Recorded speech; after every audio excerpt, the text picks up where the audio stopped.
What up, Tamers? My name is Radiant Sealer, and what I do have for you today is a Digimon card game between Imperialdramon on the left side using the black katana sleeves, and Shoutmon on the right side on the Naruto to Boruto playmod. A classic inheritance here, since Naruto to Boruto was the first game to utilize the chrono gauge, which we are now using in Digimon. So someone just placed a mini there for us to use for proper memory marking. And we did roll off already, and we do know that the Shoutmon player on the right is going to be taking the first turn in just a moment, finishing the final setup for the game. There we go, setting up the 5 health. This is from a local, not from the local tournament, but from after the tournament. We wanted a rematch since the Shoutmon player did break very heavily during our match during the tournament, and so we decided to give it another go. Starting out by hatching an egg, which is the Kipurimon going into the Gammamon, getting some power there, and forgetting to draw off Digivolving. Oh, this is already a good start. And then into Battle Gammamon. Oh, and there we go. Good. Fixed. Setting Imperialdramon at 2, going into turn. We hatch for a Demi Vmon, and we go into the EX1 Vmon that gives memory upon unsuspension as an inherited effect, and then we set the memory gauge to 1 on the opposing side to put down the BT8 Vmon that checks up 3, checks top 4 for a 2-color blue card. So there's Imperialdramon or Davis here, and he is going to snap up that Imperialdramon. Or the Imperialdramon, just Imperialdramon. So here we go. Let's see. Becomes Shoutmon's turn. Post checking. And there's a draw. It's rather interesting to see a Shoutmon played in the BG8 format. But I do think the deck has quite a lot of potential as a hardcore aggro deck. It does have that potential for really nasty punching. And here we go on the Voltramon.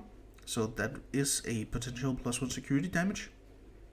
And the Shoutmon player is just building the stack here in the breeding area, trying to avoid any effects that might hurt the stack building before the actual punching can get going.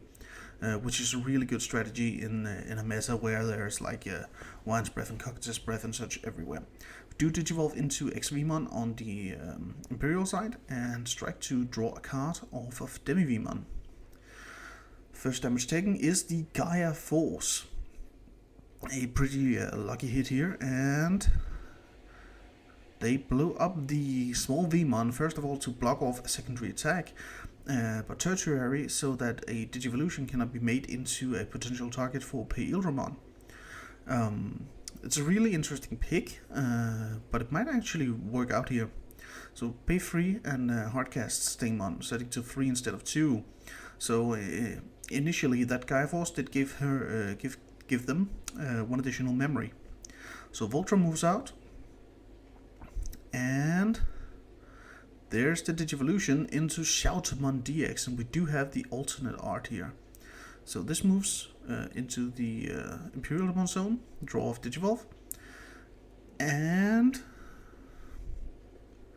then there is the Blitz attack, I do believe is coming, yeah. A material is placed from hand, and there we go, we can see the Sea Greymon in the reflection here. And so it's placed at the top of the stack, which is actually really annoying to place. Yep, just verifying, there we go. And due to Blitz, it can now attack. We do see a lot of help going back and forth here between the players. There's a lot of talking going on. That's one of the things about this locals that I really do like. And we do get the pop effect, so the XVmon is now gone. And the Shoutmon is it going to attack? We're checking for inherited effects here to see if we do get any card draws, any saps. But it does seem to be just a Blitz attack incoming here. And there we go, there is the suspension to declare the attack. There's a lot of thought processes going into, like, if you do go for the attack, Because as right here we do set up the opponent with a Davis, and that Davis does fetch 2 targets that unfortunately we can't. Oh, there they are, Lydramon and free searching Weemon from the starter deck, and there's the second hit, which was a Stingmon, if I caught that correctly through my eye. So through the Davis that was just set, goes to free memory and hatches a Demi Veemon egg. Digivolves into the BT2 Veemon. Crazy good card. That jamming effect is just hilarious with the Demi-V that draws as well. And hardcasts another jamming Demi-V, going really for that aggro push here.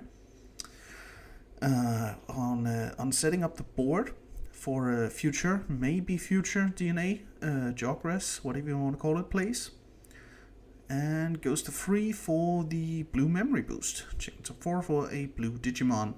And there is just one target, it is the Lydramon. And we do know that Imperialdramon is in hand, so we do know that 2 attacks are probably coming next turn. But this is Shoutmon's turn. Checking for hand, checking for plays. Gonna hatch the egg.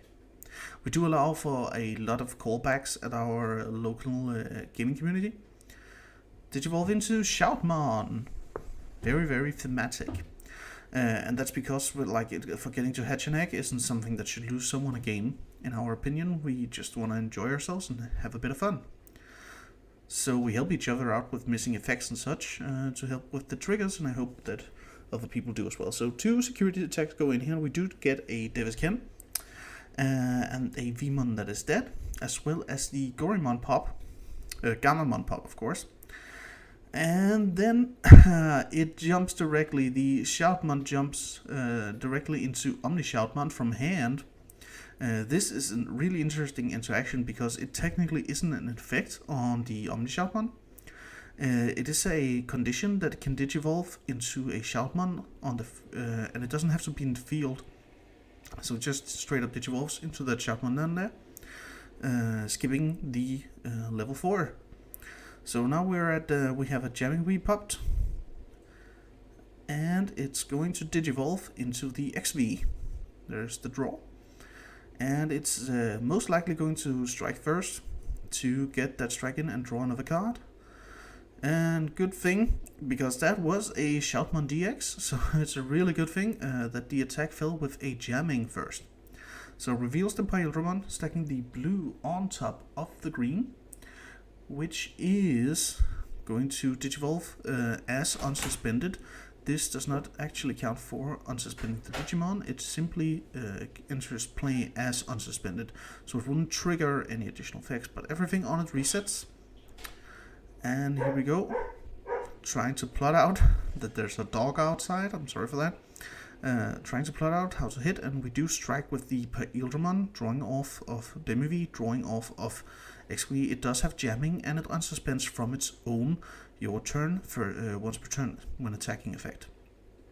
That is a hero, so now we do have a memory tamer both sides of the board. And Imperialdramon's gonna attack again, which might indicate that the Imperialdramon isn't actually there. Oh, that's a Gaia Force. Oh, that's tough luck, yeah.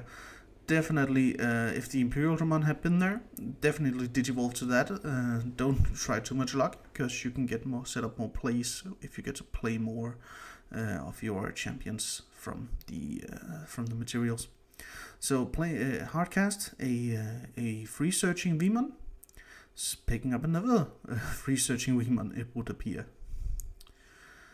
We can glimpse a bit of the hand. We can see that there is a big beater in hand, but if it will come to the board, we will have to see, because the Imperialdramon player is at 1 health. So it's going to be a hard push from here. We do crack that blue memory boost to get the +2. I do think that's probably a Hammer Spark in hand. Yeah, looks like it. Digivolves into Lydramon just to get those draws. See what we can get. It's getting rather tense here, like thinking and really going back and forth. There we go, Hammer Spark for +1 that you can see. Hidden Potential Unleashed. Oh, that's actually rather nice here. The Lydramon does become suspended, But as Davies and Ken is on the board, if it is Imperialdramon or Dinobeamon, which it is, it's a Chimeramon. Wow, that's not that lucky, actually. That means that they won't be able to actually unsuspend it with Davies and Ken, and this is why I usually prefer to run Dinobeam on Imperialdramon instead of Chimera. But the Imperialdramon did come to the board, the fighter mode, and since it had lost power from Chimeramon, it is at 10,000, so it is bounced to the hand, and the rest of the materials are trashed. Imperialdramon, fighter mode, does become unsuspended through Davies and Ken, and that is for memory for the Shoutmon player. We'll see here how she pulls it off. She does raise up the Omni Shoutmon post drawing, and has enough memory to go into the Shoutmon DX that we did know was in hand since it was just bounced. So she draws off Digivolution, and perhaps can go for game here. It's not that unlikely, but we will see. There is the Digivolution Seek Greymon.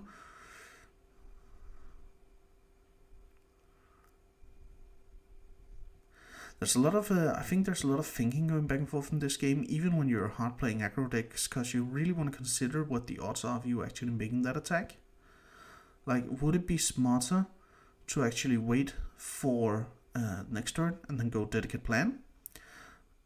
But that's also giving the opposing player time to set up for a hybrid finisher.